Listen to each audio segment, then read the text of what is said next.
Just when you thought reality TV couldn't push the envelope any further, get a load of this new show called Kid Nation.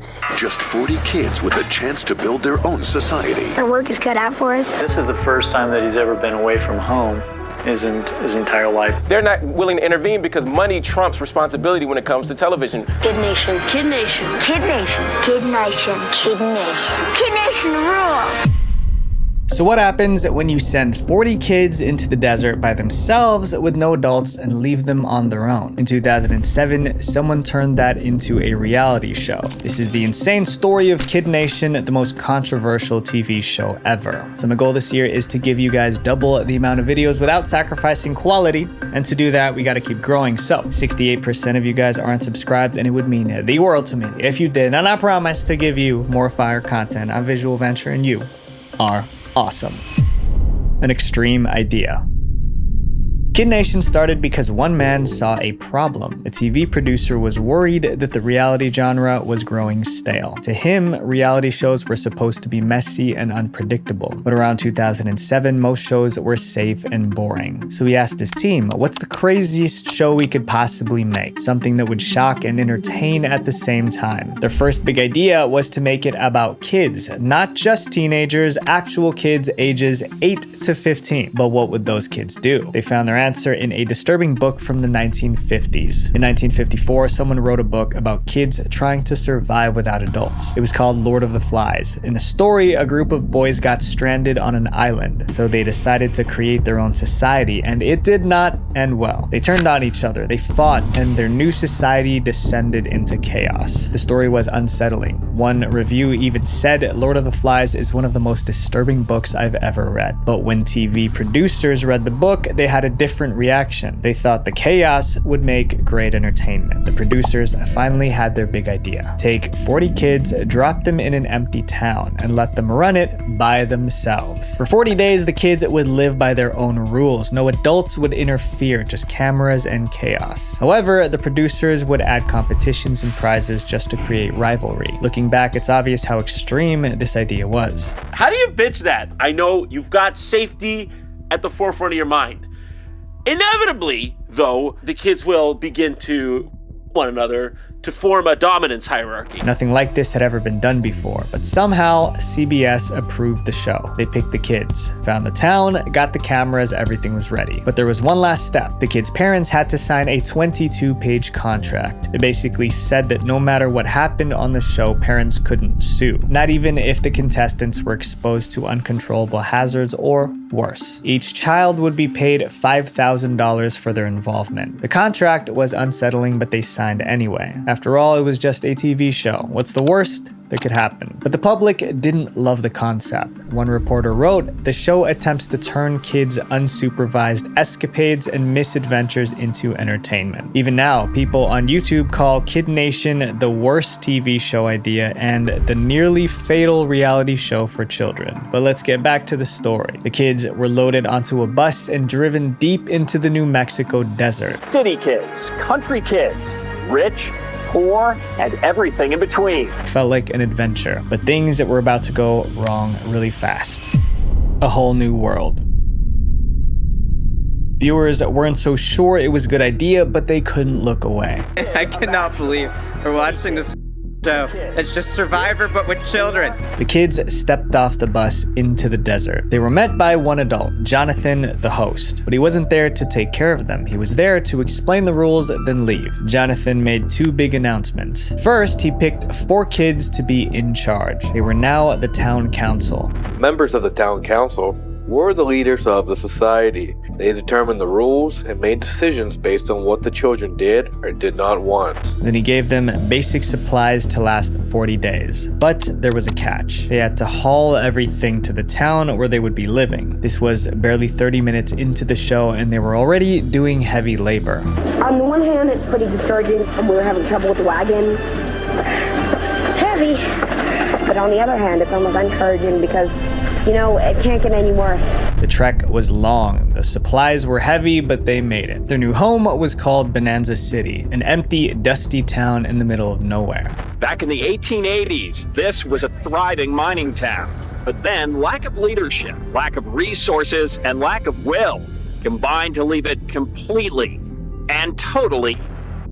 Life here wasn't going to be easy. One of the first things viewers noticed was the bathroom situation. Wow. They had one toilet for 40 people. And the funny thing was, there was a line of like 20 kids waiting to use the outhouse. But that was just the tip of the iceberg. There was no running water. Their homes were old wooden cabins. For food, they got canned goods and dried beans. That meant they had to learn to prepare their own meals. Here we have corn and tomatoes, good for stews, but not much else.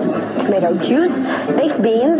I hate these, they're disgusting. Canned peaches, canned apples. They also had some farm animals and a town store. At night, they slept on paper-thin, dirty mattress pads. This was only the first episode. As soon as viewers saw the living conditions, they started blaming the parents. I think the parents are liable here. Because I don't think like an 8-year-old is just like, Mommy, can you send me out into a desert with Jonathan Karsh? The conditions were already tough, but things were about to get tougher. The next day, the kids were split into 4 teams or districts: red, blue, green, and yellow. The main reason for this was so the producers could organize competitions. Here's how it worked. Every few days, districts went head-to-head in showdowns. Their performance decided their social class. The team that came in first became the upper class. They didn't do chores. Second place became the merchants. They worked in the town store. Third place became the cooks. They had to cook and wash dishes for everyone. Last place became the laborers. They did the hardest jobs like cleaning, picking up trash, and hauling water. The kids didn't invent this system. The producers did, and it worked. Everyone wanted to be in the upper class. No one wanted to be a laborer, so they were motivated to win at all costs. But something about this system felt harsh, and viewers noticed right away. The greatest thing is that the weakest and worst group in these challenges do all the physical labor and the most amount of tasks. To some, it felt like the producers were trying to make things even more difficult. On day 3, the kids had their first showdown. They had to race to pump water. The faster the finish, the higher the class. The red team won, becoming upper class. The blue team came in second. The yellow team was third, and green finished last, so they became laborers. But there was one more twist. If all the teams completed the showdown within an hour, the entire town would win a reward. The reward came with a tough choice. The kids had to choose between something they needed or something fun. After the first challenge, the choice was between extra outhouses or a TV. They picked the outhouses. Why? Because the television would be a distraction for all the work that needs to be done to build Bonanza City. There was one last thing the kids needed to do, and it was the most important step in building a new society. Every 3 days, the pioneers come together for an old-fashioned town hall meeting. Who is unhappy with the job that the council is doing? The town hall meeting was where kids could discuss issues facing the town. They could complain, argue, or even stand up and give a speech. It was part debate, part group therapy. The meeting was always run by the town council, the 4 leaders of each district. Hey, listen up! Be quiet! All the council leaders have a really important announcement to make. The town hall wasn't just about talking. It was a place where a kid could quit the show. Nobody is voted off, Kid Nation. You only leave if you want to. At the very first meeting, that's exactly what happened. 8-year-old Jimmy, the youngest kid on the show, stood up and left. Jimmy didn't quit because of the chores or the food. He left because he missed his family. But for those who stayed, there was a reward waiting, a big one. Each week, the town council gave out a gold star. It was supposed to go to someone who really helped the town, someone who worked hard, fixed problems, and gave moral support. And the gold star came with a cash prize. It's a 2-pound star that's literally worth its weight in gold. $20,000. The winner got $20,000, and even more important, they got to call home. Yes, this is Alex. You'll not believe what I have to tell you. After days in the desert, that phone call meant everything. I just won a gold star and it's worth $20,000. Everyone wanted to win a gold star, so they worked harder. They were more helpful. They stayed strong. But not everyone cared about the money. Some just wanted to make it to the end, to make their parents proud. But the real problems were just starting. The chicken episode. With each passing day, life in Bonanza City got harder. Their biggest problem wasn't chores or sleep, it was food. Most of the time, the kids ate beans and rice because that's all they had, and they had to cook every meal themselves. Well, when we first started planning for dinner, I realized that a lot of us haven't done anything like this before. We need enough for 40 kids. Eat it over and way too much in there, son. The kids were struggling. Then one day, the town leaders called a meeting. They had a big announcement. Everyone was sick of eating the same thing every day, but there was a way to get something better: chicken. The kids were excited. They couldn't wait to bite into some chicken. Then they saw the problem. The chickens were still alive. If they wanted to eat the chicken, they had to do what needed to be done. Viewers knew the show was pushing the limits, but this was insane. A group of 8-year-olds have to crowd around a chicken and somehow clean it and then cook it and not along the process. It turned into a huge debate. Some kids treated the chickens like pets, so they didn't want to hurt them. Others didn't care. They wanted to eat. A few kids even locked themselves in the chicken coop to protect the chickens. And one girl threatened to quit the show if they ate the chickens. But in the end, the majority voted to go through with it. They were going to eat the chickens. Then came the next problem. Who was actually going to do it? That's when Greg stepped forward. Greg was 14, and he had worked as a butcher's assistant before. Greg grabbed a hatchet and did what needed to be done. It was unsettling. If anyone still thought this was a game show, this moment proved it was real, at least to the kids. The chicken debate was a major argument, but it wasn't the last, because the kids started turning on each other. Heroes and villains. The kids in Bonanza City didn't really get along. For one thing, they came from different places. Each kid was different. Plus, they were tired and cranky, so it was no surprise when they started fighting. I find that really funny that you say you were nice to everybody on day one. You treat me like I'm not gonna treat you good. But the adults didn't try to calm things down. The cameras just recorded everything. They thought the drama and struggle made great TV. This became the most controversial part of the show. Some viewers thought it was cruel to record young people in these difficult situations. Was this not awkward to film? And you're just silently filming him cry?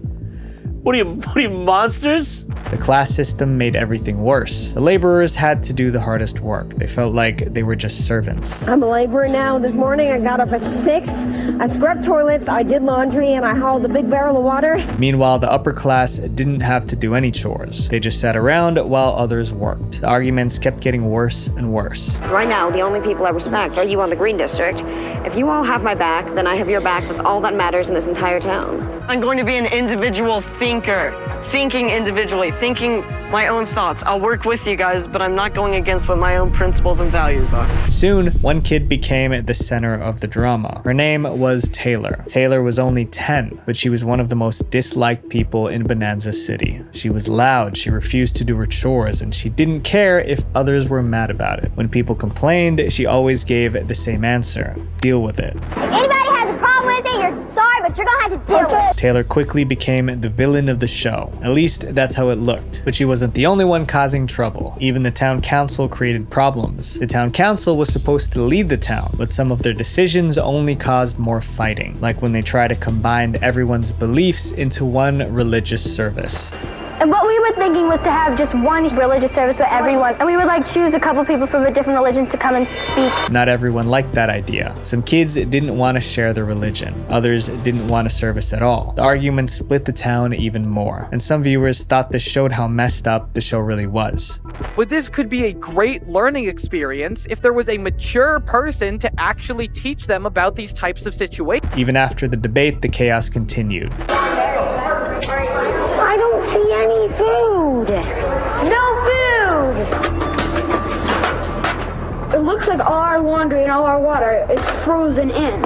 I think the town definitely really needs some law and order because the people are just doing whatever they want, whenever they want. And when things got too hard, kids started quitting. Jimmy, the youngest kid, already left during the first town hall. Later, 2 more kids followed him, so 3 kids left Bonanza City before the show ended. Each time someone quit, the town grew smaller but stronger. The ones who stayed felt like survivors. Then, someone raised a red flag. A few weeks into filming, New Mexico officials got an anonymous complaint about the conditions at Kid Nation. Inspectors tried to visit the set, but they were turned away several times. Eventually, the producers convinced the authorities to back off. so the show continued. The kids stayed in Bonanza City trying to build a town, but even as things fell apart, one thing never stopped: the showdowns. Every week there was a new showdown, but some viewers didn't like these challenges at all. In episode 8, the showdown that they do is just an immature and idiotic idea from the... One of the worst challenges involved gum. The kids had to chew as much as they could in 1 hour. Then they used the chewed gum to color in a giant picture.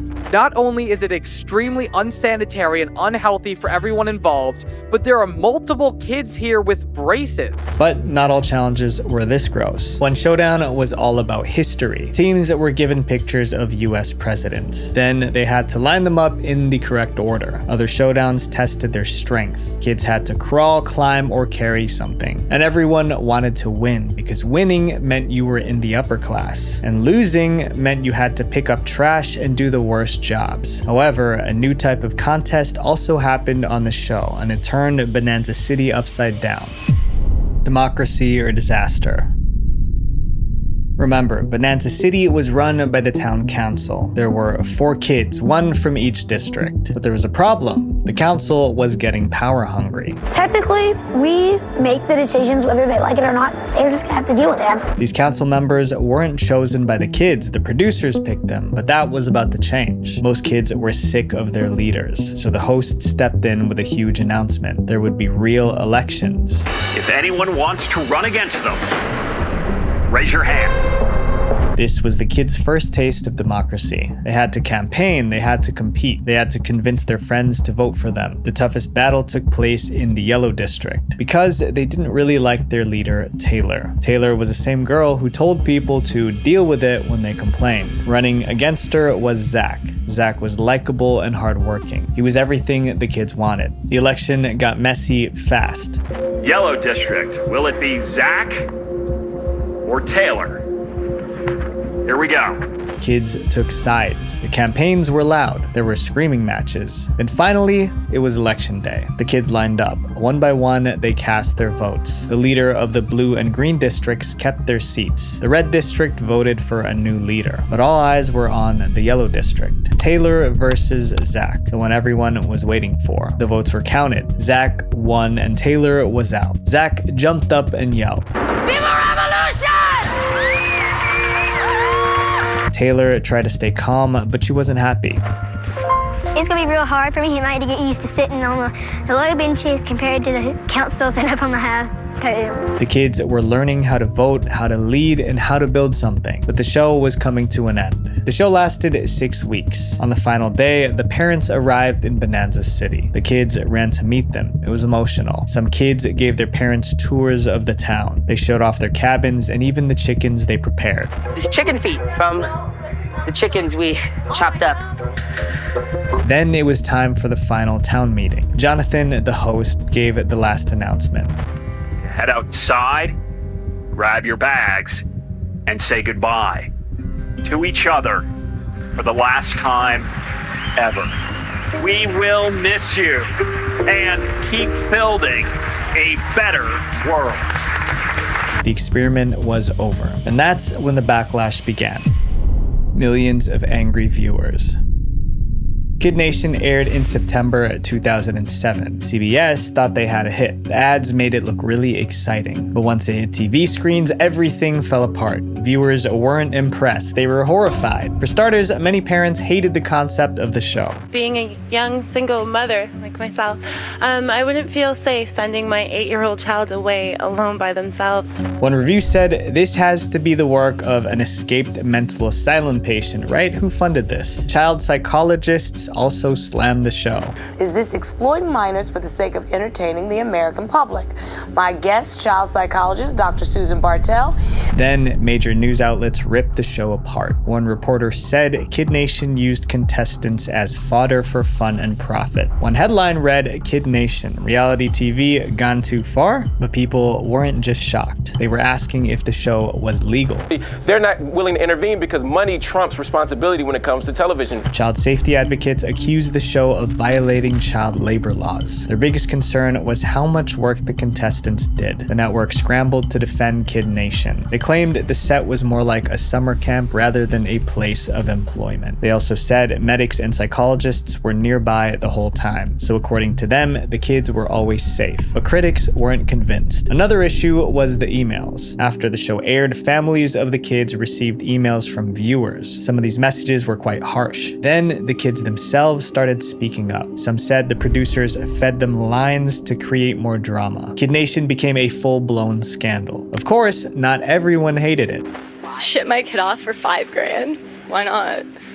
But that support wasn't enough to save the show. At first, Kid Nation got strong ratings. 9 million people tuned in for the first episode. Then it dropped to 7 million in episode 2. By the final episode, fewer than 7 million people were still watching. The backlash was so intense that CBS never made a second season. The network hoped people would forget the show and move on, but they didn't. Years later, former contestants started speaking out. They shared their stories on podcasts and interviews. Some said the show helped them grow. Others said it wasn't a positive memory. Today, Kid Nation is considered one of the most controversial reality shows ever made. It's used as an example of how far producers will go for ratings. And if this is what we call reality TV, maybe we need a reality check. Visual Venture.